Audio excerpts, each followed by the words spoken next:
how to fix GCash your account is already registered to another phone. So if you see this message, your account is already registered to another phone in GCash. Follow these steps to fix it.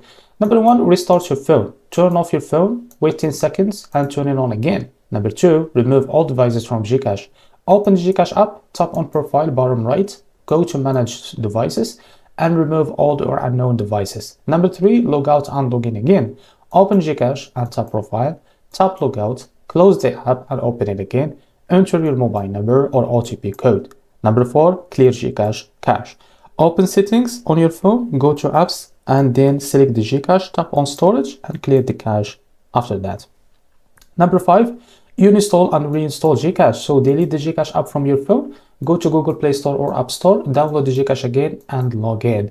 Number 6, try different internet connections. So switch between Wi-Fi and mobile data, use storage and stable internet connection. Number 7, contact the GCash support. So if the problem is not fixed, contact GCash. So you can use call 2882 for global OTM users, or you can message the GCash help center on the app, or you can use the email to contact them. This is their email, support@gcash.com.